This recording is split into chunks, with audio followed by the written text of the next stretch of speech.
याद करवा दिया मुझे सही टाइम पे। ओके, सो मैं दोबारा बता देता हूँ। मैंने अभी तक क्या किया है, मैंने सिंपल अपना जो है ना वो आर्टिकल यहाँ से कॉपी किया। लॉगिन करने के बाद ऐड न्यू पे क्लिक करना था मैंने। यहाँ पे डैशबोर्ड में जाना है। डैशबोर्ड में जाने के बाद आपने ऐड न्यू पोस्ट करने के बाद आपके पास इस तरह से इंटरफेस आ जाएगा। यहाँ पे आपने कंट्रोल वी करके अपना सारा आर्टिकल पेस्ट कर देना है, और उसके बाद आपका जो मेन कीवर्ड है वो आपने मैथ रैंक पे क्लिक करना है और यहाँ पे अपना मेन कीवर्ड ऐड कर देना है। जब आप मेन कीवर्ड ऐड करोगे तो मैथ रैंक देखेगा कि इस कीवर्ड के मुताबिक आपकी ऑन पेज एसईओ में क्या क्या चीज़ें कमी है। तो अभी ये आपको ऑन पेज एसईओ का स्कोर दे रहा होगा और यहाँ पे नीचे पॉइंट्स दे रहा होगा कि ये पॉइंट्स आपके फुलफिल होने चाहिए, देन आपकी ऑन पेज एसईओ जो है ना वो कंप्लीट होती है।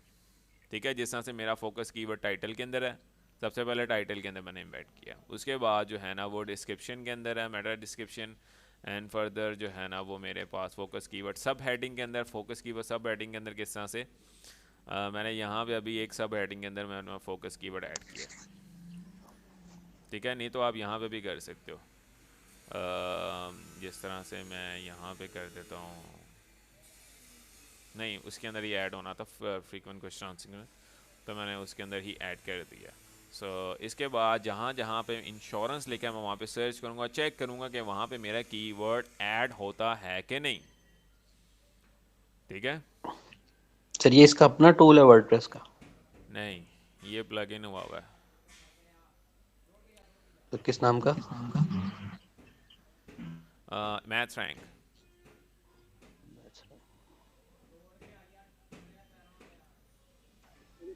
ये हमें आपकी वेबसाइट पे तो मिल जाएगा सर? हाँ जी, आपकी वेबसाइट पे ऑलरेडी इंस्टॉल्ड है ये math rank. Obligation insurance for car coverage, ठीक है, final full detail coverage of your cash all insurance coverage, ठीक है, accident insurance policies, insurance companies, okay, so carrier fame required coverage for your car coverage, इसको मैं enter करके अपना keyword add कर दूंगा for your insurance for car investing net। ठीक हो गया, यहाँ पे बेस्ट कार कवरेज, ठीक, इसको भी मैं कर दूँगा कंट्रोल से ही।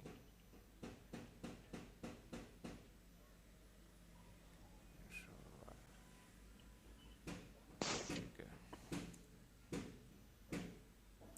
कवरेज, ठीक है, तो मेरा अप्रॉक्सीमेटली पहुंच गया हुआ है ग्रीन की तरफ, और यहाँ पे भी मैं अपना कीवर्ड एम्बेड कर दूंगा।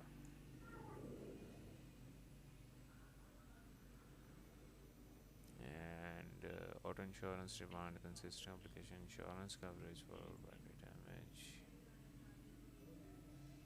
ठीक है, सो फैक्टर्स इंक्लूडिंग, ओके, सो काफ़ी हद तक मेरा कीवर्ड हो गया, वह ग्रीन हो गया। यहाँ तक किसको समझ आ गई है? जी सर। किसको समझ नहीं आई अभी तक? समझ आ गई सर। समझ आ गई है, ठीक है। इसके बाद आपने क्या करना है, स्क्रॉल अप करना। अभी मैं मैथ्स रैंक के यहाँ पे हूँ, इस पर आप क्लिक करोगे ना तो आपके पास ये सारी डिटेल्स आ जाएंगी। आपने एडिट स्नैपेट पे क्लिक करना है। एडिट स्नैपेट पे क्लिक करने से आपकी जो मेटा डिस्क्रिप्शन है इसको आपने स्नैपेट के अंदर ऐड करना है। एडिट स्नैपेट पे क्लिक करना है, स्क्रॉल ऑन कर लेना है, एंड यहाँ पे आपकी मेटा डिस्क्रिप्शन है। अब मेटा डिस्क्रिप्शन जो है ना वो मेरी जा रही है अक्रॉस द वर्ड, और मैंने चेक करना है कि यहाँ पे मेरा फोकस कीवर्ड ऐड है कि नहीं है।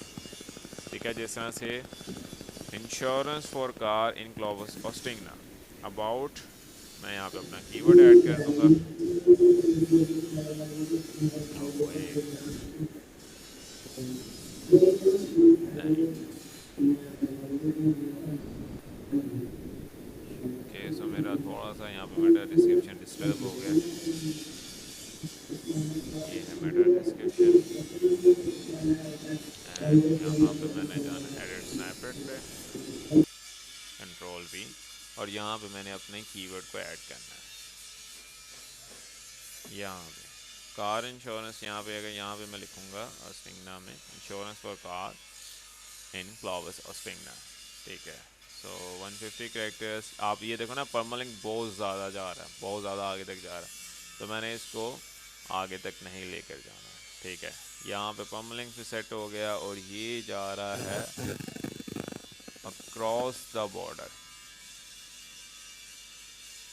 ठीक है, ये भी ग्रीन फैक्टर में है। एंड मेरा जो टाइटल है वो 86 कैरेक्टर का, हालांकि उसको 60 कैरेक्टर्स के अंदर अंदर होना चाहिए। तो मैं अपना टाइटल जो है उसको एडिट करूँगा, तो यहाँ पे मैं कुछ चेंज नहीं करूँगा। कॉम्प्रिहेंसिव गाइड ये लिखने की ज़रूरत नहीं है। नेविगेटिंग इंश्योरेंस, ठीक है, ये भी टोटल 60 वर्ड्स में हो गया। यहाँ तक किसी को समझ आई है कि नहीं? यहाँ तक किसी को समझ आई है? सर यही समझ में आया जो सर आ आपने गए किया। समझ आ गया? जी सर। बाकी किसको समझ नहीं आया वो मुझे बताया। जो आपने टूल यूज किया ना वो तो समझ आया, ये वाला मैथ वाला मैंने टूल नहीं यूज किया, वो प्लगइन यूज नहीं किया हुआ, तो ये अच्छा, यूज करें एकदम। मैंने ना आपको कोर्स के अंदर ना मैंने आपको जो कीवर्ड प्लानर बताया हुआ गूगल का, वो फ्री है, लेकिन कीवर्ड प्लानर मैं खुद यूज़ नहीं करता। द रीज़न बिहाइंड दिस कि वो फ्री टूल है, और फ्री टूल के ऊपर आपको पता है कि इतनी ज़्यादा ऑप्शंस नहीं होती। दैट्स द रीज़न कि मैंने इसके बाद SEMrush बताया, और इसके बाद मैंने आपको बताया हुआ है लेक्चर्स के अंदर, मैंने ये मैथ साइंस के बारे में बताया हुआ है, लेकिन थोड़ा सा बताया ज़्यादा नहीं, इन डिटेल मैं इस इंटर्नशिप के अंदर बता रहा हूँ, इस टूल के बारे में। सर ये थोड़ा सा मुझे समझ में नहीं आया, आपने नेविगेशन इंश्योरेंस का जो किया। अच्छा, माइक किसी का जो है ना वो डबल, मुझे आवाज़ आ रही है। अच्छा जमान, अपना माइक ऑफ करो ज़रा। ओके, अब बताओ। सर ये जो आपने मेटा डिस्क्रिप्शन ऐड करी है ना, इसको दोबारा से समझा दीजिएगा। इसमें आपने ग्रीन बॉर्डर पे किस तरह से लेकर आए। ओके, so जब भी आप ब्लॉग लिखते हो ना, ब्लॉग लिखने के साथ आपको chat GPT Meta description, slug, ये तीनों चीज़ें दे देता है। ये यहाँ जी तक पता है ना, टाइटल, स्लग और जी मेटा जी डिस्क्रिप्शन। तो आपने ये मेटा डिस्क्रिप्शन लगानी कहाँ होती है? मेटा डिस्क्रिप्शन आपने सिंपली जब आप जाते हो ना इसके अंदर, तो यहाँ पे आपके पास जो स्कोर आ रहा है ना मैथ्स रैंक का, इस पर क्लिक कर लेना है। क्लिक करने के बाद सबसे पहला आपने काम ये करना है कि फोकस कीवर्ड जो है ना उसको यहाँ पे आपने ऐड करना है। अब वो आपके जी फोकस कीवर्ड के एनालिसिस करके आपका सारा कंटेंट देखेगा और चेक करेगा क्या क्या कमियां हैं इसके अंदर। उन कमियों को यहाँ पे बता देगा, रेड और ग्रीन कर देगा। रेड से मुराद ये है कि इन कमियों को आपने ग्रीन में कन्वर्ट करोगे तभी आपका ऑन पेज एसईओ ठीक होगा। ये चीज़ समझ आई? जी सही ठीक है। है, अब यहाँ पे आपके पास लिखा रहना है एडिट स्नैपेट। एडिट स्नैपेट पे क्लिक कर लेना है, और आपके पास यहाँ पे टाइटल ऑलरेडी वो फैच कर लेगा आपके आर्टिकल से। परमालिंक के अंदर आपने अपना कीवर्ड डाल देना है एज इट इज़, और डिस्क्रिप्शन के अंदर आपने मेटा डिस्क्रिप्शन ऐड करनी है। मेटा डिस्क्रिप्शन अप्रॉक्सीमेटली 123 कैरेक्टर्स की होनी चाहिए, 160 कैरेक्टर्स एटलीस्ट, इससे ज़्यादा नहीं होनी चाहिए। इससे ज़्यादा होगी तो आपने अपने हिसाब से उसको समराइज कर लेना है। यहाँ तक क्लियर हुआ? और मेटा ठीक डिस्क्रिप्शन के अंदर भी आपका कीवर्ड आना चाहिए। ये देखो ना, मेरा कीवर्ड यहाँ पे लिख दिया हुआ मैंने। ठीक है। यहाँ तक समझ आई किसी को? तो सर ये ऑन पेज एसईओ कंप्लीट हो गई, इसको योस्ट की जरूरत पड़ेगी? योस्ट एसईओ से भी कर सकते हो, उसके अंदर भी सेम चीज़ें हैं, स्कोर होता है। मैथ्स रैंक के अंदर भी स्कोर है, दोनों के अंदर। सर आपने चेंज क्यों कर लिया सर? वो उसका तो पेड वर्जन था, आपको वो नहीं यूज करते थे पहले सर आप? मैथ्स रैंक का भी मैंने पेड वर्जन दिया हुआ है, दोनों के पेड वर्जन, मैं दोनों यूज़ करता हूँ। पैसे बहुत खर्च करते हैं सर आप। नहीं, मुझे मुझे बेसिकली मैंने बल्क में परचेज किए होते हैं, तो मुझे मसला कोई नहीं होता। अच्छा ठीक सर। ठीक है, जी ओके। जी सर। सो यहाँ तक सबको क्लियर हुआ ना? जी सर। जी sir. Okay, further move on करते हैं। अभी मैंने क्या किया है, अपना मेरा जो आपने आपका जो टाइटल है ये, इसके अंदर भी आपका कीवर्ड होना चाहिए। अब मेरा कीवर्ड क्या है? इंश्योरेंस फॉर कार इन क्लॉवस और स्टिंगना। तो मेरा पूरा कीवर्ड जो है ना वो यहाँ पे आ रहा है। इसके बाद मेरा कीवर्ड आ रहा है मेटा डिस्क्रिप्शन के अंदर, मेरे यूआरएल के अंदर। आपको पता है ये मेटा डिस्क्रिप्शन कहाँ पे आती है? जब आप सर्च करता है कोई बंदा, ये देख रहे हो, एक मिनट मैं जरा ना आपको दिखाता हूँ। अगर यहाँ पे इसके पास टूल्स के ऑप्शन है, यहाँ पे पहले निशान आ गए, ये नजर आ रहा है आप किसी को? सब जी कुछ आ सर। रहा है? हाँ जी, आ रहा है। जब आप गूगल पे कोई यूजर सर्च करता है ये आपका कीवर्ड के बेस पे, इंश्योरेंस फॉर कार इन क्लॉवस और स्टिंगना, उसको आपकी वेबसाइट इस तरह से नजर आएगी, ये ठीक है। ये जो है ना आपका ये आपका यूआरएल है जो ऊपर नजर आ रहा होता है, ये ऊपर टैब में, ये आपका जो है ना टाइटल है, ठीक है, ये आपकी मेटा डिस्क्रिप्शन है। समझ गए हो? जी जी यहां सर। तक क्लियर हुआ? मैं इन डिटेल जी पढ़ाने की कोशिश कर जी रहा हूँ, सर, मेरे को क्लियर है। कोशिश सबको क्लियर हुआ होगा। ओके, तो यहाँ पे टाइटल, परमालिंक के अंदर आपका यूआरएल, ये जो आगे आ रहा है ये वाला मेन यूआरएल तो आपका वेबसाइट का है, उसके आगे जो आ रहा है ना ये परमालिंक्स में आता है, और ये आपका कंप्लीट यूआरएल बनता है, और नीचे मेटा डिस्क्रिप्शन हो गया। इसके बाद हमने क्या करना है, add image with the focus keyword as an alt text. मुझे लगता है कि मीटिंग ओवर ना होने वाली हो, नोटिफिकेशन है मुझे।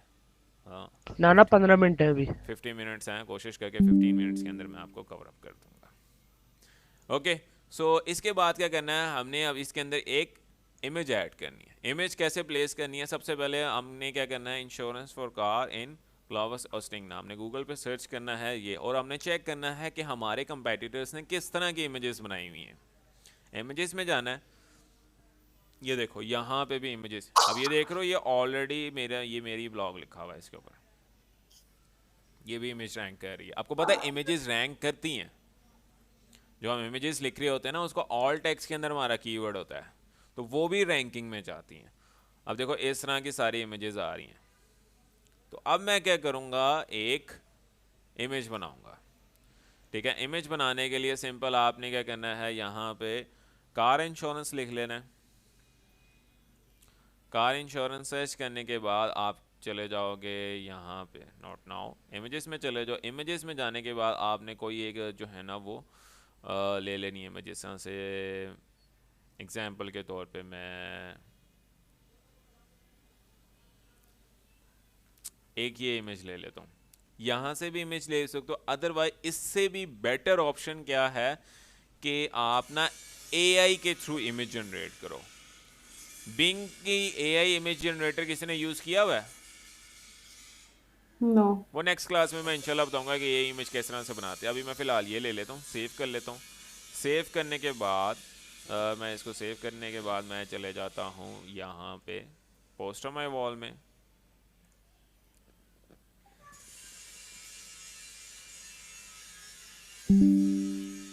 आपको पता है एक एसईओ बंदे की सैलरी कम से कम कितनी होती है? कम से कम 60 प्लस होती है उसकी बेसिक सैलरी, 60 होती है जो एक एसईओ का बंदा होता है। अभी मैं इंडीड ओपन करके दिखाऊँ ना तो एसईओ के आप हैरान हो जाओगे, कम से कम 60 ओपन ऑफर की जाती है उसको।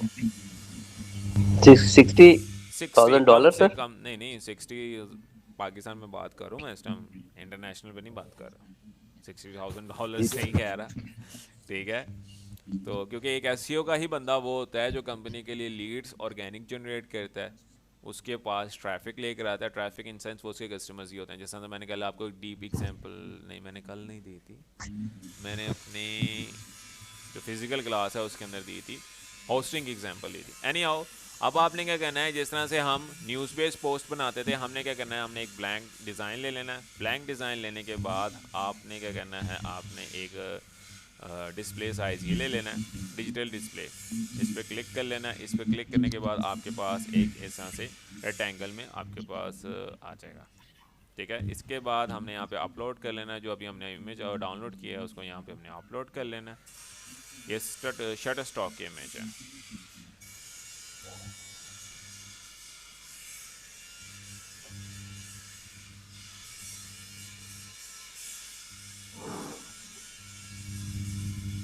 इसको मैंने बड़ा कर लेना है, ठीक है। इसके बाद क्या कर लेना है, मैंने यहाँ पे टेक्स्ट ऐड कर लेना है, ऐड प्लेन टेक्स्ट। इसका कलर मैंने कर लेना है वाइट। वाइट करने के बाद सिंपल मैंने इसको बोल्ड कर लेना है। बोल्ड करने के बाद मेरा जो मेन कीवर्ड है वो मैंने इसके अंदर पेस्ट कर दिया।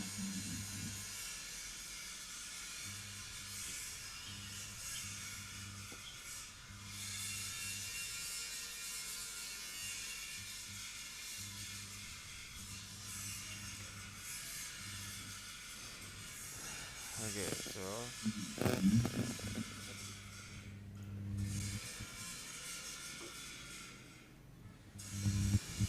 insurance for car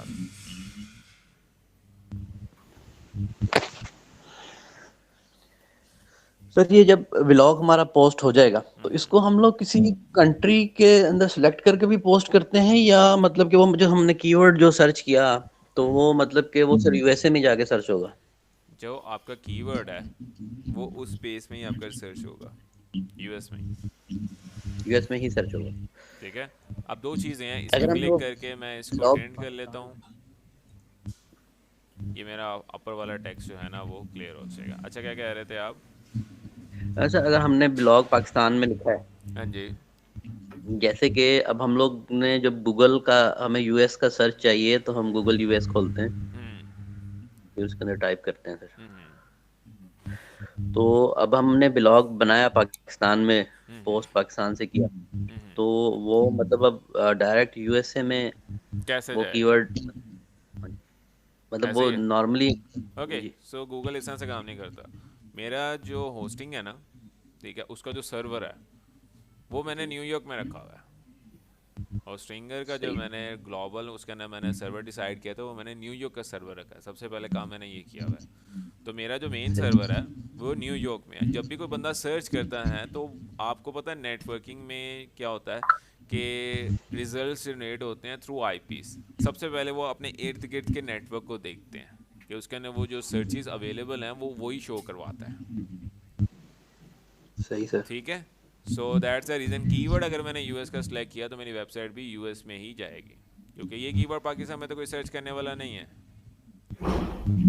ji sir. ठीक है, ओके, सो मैंने अपना बना लेना। दो तरीके हैं, आप इस तरह से भी बना सकते हो, अदरवाइज मैं क्या करूँगा, सिंपल जैसा मैं न्यूज़ बेस्ड पोस्ट में एक शेप ले लेता हूँ। शेप लेने के बाद जैसा रेक्टेंगल शेप मैंने सेलेक्ट कर ली। सेलेक्ट करने के बाद मैंने इसको यहाँ पे रखना एंड अपने वर्ड के पीछे मैंने इसको रख देना और इसको बैकवर्ड कर देना। बैकवर्ड करने के बाद मैंने इसका कलर कर देना अकॉर्डिंग टू माय थीम, और इसको मैंने इसके जो मैंने बॉर्डर है वो ज़ीरो कर देना। ज़ीरो करने के बाद इस टेक्स्ट को मैंने शेडो दे देनी, और यहाँ पे इसको कुछ और देने की ज़रूरत नहीं है। एंड ब्लैक कलर की अगर मैं आउटलाइन दूँ इसके अंदर, ठीक है, यहाँ तक इसको समझ आई? इमेज तो बना लेंगे ना आप, क्योंकि मैंने पोस्ट में वॉल में बताया हुआ है किसी किसी इमेजेस बनाई जाती हैं। जी सर। कैमरा प्रो भी आजकल सर 100-150 में मिल जाता है जी फ्री। हाँ, तो कैमरा प्रो भी यूज़ कर सकते हो आप, पोस्टर में वॉल भी यूज़ कर सकते हो। Okay sir. हाँ जी। हाँ सर, कल वाली क्लास में आपने क्या बताया था? क्योंकि सर मैं कल एब्सेंट था, तो कल आप मुझे वाली बता क्लास दें। में मैंने जो है ना वो स्पिन राइटर के थ्रू मैंने ह्यूमन में कन्वर्ट करना सिखाया था कि आप अपने एआई के ब्लॉग को ह्यूमन में कैसे कन्वर्ट करते हो। Okay sir. ये सब आपका इम्तिहान लेते हैं, मैं आपको याद नहीं, हालांकि आपको लेना चाहिए। चलो कोई नहीं, एनी आओ, कोई बात नहीं। सो इसके बाद मैंने इमेज ले लिया। इमेज लेने के बाद सिंपल मैंने क्या करना है, यहाँ पे मैंने पोस्ट कर देनी है। ठीक है, इमेज पोस्ट करने के लिए सिंपल मैं मेन पैराग्राफ जो है उससे नीचे कहीं भी आप इमेज प्लेस कर सकते हो, it's up to you. Slash image लिखोगे तो इमेज का आ जाएगा। ये समझ आई? नहीं आई होगी। आपने क्या यस सर। करना है, हेडिंग पे क्लिक कर लेना है, इस पे क्लिक करना है और यहाँ पे कर लेना ऐड बिफोर। ऐड बिफोर करोगे तो एक ब्लॉक एंटर हो जाएगा यहाँ पे इन दोनों के दरमियान। इस पे क्लिक करके लेना, इमेज पे क्लिक करना तो इमेज का आ जाएगा। ओपन मीडिया लाइब्रेरी करना है और यहाँ पे अपलोड पे क्लिक करके मैंने इमेज को अपलोड कर देना है। अपलोड करने के बाद आपका जो मेन कीवर्ड है वो यहाँ पे नज़र आ रहा है, ऑल टेक्स्ट। ये इधर आपने अपना मेन कीवर्ड ऐड करना है। Scroll down, main keyword, keyword, keyword, title, caption, description and all text सब मैंडेटरी है। यहाँ पे अपना कीवर्ड ऐड करने के बाद इसको सेलेक्ट कर देना है। सेलेक्ट करने के बाद आपका कीवर्ड ऐड हो गया।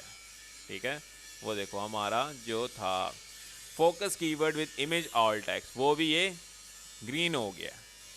यहाँ तक सबको समझ आई? जी सर। इसके बाद क्या कर लेना है, सबसे ऊपर बिगनिंग के अंदर मैंने यहाँ पे कोड एंटर करके मैंने नया ब्लॉग बनाया। यहाँ पे लिखना स्लैश टेबल, आपके पास आएगा table of content bye math rank. इस पे क्लिक कर लें तो मैथ रैंक की मदद से आपका टेबल ऑफ कंटेंट भी आ जाएगा। तो यहाँ पे जो मेरा एक और था इसके अंदर वो भी ग्रीन हो जाएगा। Table of content, table of content क्या कहता है, ब्रेक डाउन कर देता है आपके सारे हेडलाइंस को एक ही पार्ट में। यहाँ तक इसको समझ आया? एक कंफ्यूजन है सर। यहाँ तक समझ आ गया? सर एक कंफ्यूजन है, जी जी। पिक्चर का थोड़ा सा बताइएगा दोबारा। पिक्चर आप डाउनलोड, पिक्चर बनानी आ गई आपको? सर पिक्चर तो आ गई बनानी, यहाँ पे कौन सा ऑप्शन चूज यहाँ करके पे कैसे करेंगे? अपलोड करनी है, इसको मैं अभी डिलीट कर देता हूँ पिक्चर को। अब मैं बताता हूँ। जी यहाँ पे लेट्स सपोज ये पैराग्राफ है मेरा, ये वाला पैराग्राफ ऊपर ये, इसके नीचे मैंने इमेज प्लेस करनी। इसको एंटर करोगे ना तो एक नया ब्लॉग एंटर हो जाएगा। यहाँ पे यहाँ पे प्लस के आइकन पे क्लिक कर लेना, आपने इमेज को सिलेक्ट करना है। इमेज को सिलेक्ट करने के बाद आपने अपलोड पे नहीं क्लिक कर लेना, आपने मीडिया लाइब्रेरी पे क्लिक करना है। मीडिया लाइब्रेरी पे क्लिक कर लेना है और अपलोड फाइल कर लेना। अपलोड पे क्लिक करके आपने वो इमेज को सिलेक्ट कर लेना है, ये वाली इमेज जो लास्ट डाउनलोड किया मैंने, जी ये ऑटोमेटिकली अपलोड होने लग जाएगी। ये मैंने ऑलरेडी अपलोड हो गया। इस पे क्लिक करके आपने इसका जो ऑल टैक्स है, देख रहे हो ऑल टैक्स, जी इसके अंदर कीवर्ड ऐड कर देना है। टाइटल में भी, कैप्शन में भी, डिस्क्रिप्शन में भी, यहाँ पे सारा आपने कीवर्ड अपना ऐड कर देना है और इसको सेलेक्ट कर देना है। तो आपके इमेज विद ऑल टैक्स वो ऑलरेडी एंटर हो जाएगा। ये समझ आ गई? जी सर। आज के लिए बस इतना ही फिर, क्योंकि लंबा हो जाएगा बाकी। फर्दर कल मैं आपको जो है ना वो एक्सटर्नल लिंक, उसके अलावा external do follow link, internal link और keyword already use as a focus keyword, ठीक है? ये चीज़ें मैं आपको बताऊंगा, ठीक है? सर ये अभी तो हम नहीं डाल सकते जब तक हम इसको ह्यूमन में कन्वर्ट नहीं करेंगे। पहले आपने ह्यूमन में कन्वर्ट करके फिर ही इसको डालना। जी, क्योंकि पहले तो हमें ये बाय करना पड़ेगा ना टूल। एग्जैक्टली। सैमरश सर और अभी क्लास में ना दो पार्टनर बना Excuse दें me, ताकि sir. फिर वो आपस में टूल शेयर कर लें, जी क्योंकि जी ना वो आपके ऊपर सब ट्रस्ट करते हैं। आप ना दो बंदे सेलेक्ट करते हैं आपस में वो क्या शेयर कह रहे हो शिदात? ये बात सर मैंने कल ह्यूमन में कन्वर्ट करके दिखाया था आपको, क्या सही था वो? हाँ मैंने चेक नहीं किया, मैं चेक कर आर्टिकल लेता हूँ अभी। अच्छा जी। क्वेश्चंस? क्वेश्चन सर क्लास के लिए ना वो पार्टनर्स बना दें दो ताकि आपस में टूल शेयर कर लेंगे। टूल्स के पार्टनर्स बगैर आप भी कोई अपनी नहीं, मर्जी ये से बना सकते म्यूचुअल अंडरस्टैंडिंग से हम लोग खुद ही देख लेंगे, जिसको बनाना होगा वो बना लेगा, जिसको हो। नहीं आप बनाना लोग होगा नहीं आपस में बनाना। पेयर्स बना सकते हो, ठीक है? पेयर्स बना इसके के बगैर गुजारा नहीं जॉइंट है टूल सर, ले काम ही सकते नहीं हो। होगा। इसको तो आपने अगर काम सर क्लास करवानी, इंटर्नशिप चल रही है, कोई वो नॉर्मल क्लास तो है नहीं, तो अगर तो काम करना है तो उसके लिए टूल्स चाहिए। जी जी काम करना है तो उसके लिए टूल्स तो चाहिए ना सर। बिल्कुल, टूल्स तो लाजमी है, टूल्स के बगैर काम नहीं होगा, ठीक है? आप लोग सारे जो है ना वो जॉइंट आप बना लो, ग्रुप बना लो, ठीक है? ग्रुप बनाने के बाद आपको जो है ना वो फिर आप कर सकते हो फर्दर इसके ऊपर काम, ठीक है? Okay sir. ठीक है सर, आज की क्लास एंड करते हैं फिर। जी सर सर एक तो ये बता दें कि सर डेली हम एक ब्लॉग डालें अगर वेबसाइट पे। क्या कह रहे हो? आवाज़ कम आ रही थी। सर अगर डेली एक ब्लॉग हम डालते हैं वेबसाइट पे, हाँ जी। तो सर मतलब उसको रैंक होने में तकरीबन कितना टाइम लग जाएगा सर उस एक ब्लॉग को? हाँ, अप्रोक्सीमेटली जो न्यू वेबसाइट्स होती हैं उनको तो टाइम चाहिए होता है, उनके बैक लिंक स्ट्रॉन्ग हो तो जल्दी इंडेक्स हो जाता है। आगे जाके मैं आपको ना बैक लिंक्स के बारे में बताऊंगा, फिर जल्दी आपका इंडेक्सिंग की तरफ। अभी मैं ऑन पेज एसईओ सिखा रहा हूँ इसके अंदर। सही सर। ऑन पेज एसईओ 2 या 3 दिन में वाइंड अप हो जाएगी, फिर ऑफ पेज एसईओ आएगी। और अगर अच्छा आपकी सर, कोई बिगनिंग वेबसाइट है और न्यू वेबसाइट है, न्यू वेबसाइट के आर्टिकल्स रैंक होने में अप्रोक्सीमेटली 3-4 महीने लग जाते हैं। अच्छा सर, मतलब कि ब्लॉग पोस्ट करने के बाद उसको पीछे भी कोई मतलब कि फॉलो अप देना पड़ता है चीज़ों का, कि या बस एक देना पोस्ट पड़ता है, कर उसके दिया? लिए बैक लिंक्स बनाने पड़ते हैं। Backlink। बैक लिंक्स का इंशाल्लाह मैं आपको जो है ना वो जैसे ऑन पेज एसईओ खत्म होगा, हमारा ब्लॉग पब्लिश हो जाएगा, फिर हम उसके बैक लिंक्स क्रिएट करेंगे, वो होती है ऑफ पेज एसईओ। सही है। तो इसको sir guest posting gas posting भी ऑफ पेज एसईओ की एक कैटेगरी है, उसके अंदर भी हम बैक लिंक्स ही बना रहे होते हैं अल्टीमेट। ठीक है। बाकी क्वेश्चंस किसी के हैं तो मीटिंग एंड होने वाली ऑटोमेटिकली अभी ऑफ हो जाएगी। ठीक है, फिर आप लोग पेयर्स बना ओके के सर। टूल्स पर चेज करें, फिर इंशाल्लाह जो है ना वो फर्दर काम करते हैं। ठीक है, ठीक हो गया, ठीक हो गया। Okay sir. चलें, अल्लाह हाफ़िज़। ओके, अल्लाह हाफिज़। अल्लाह हाफ़िज़।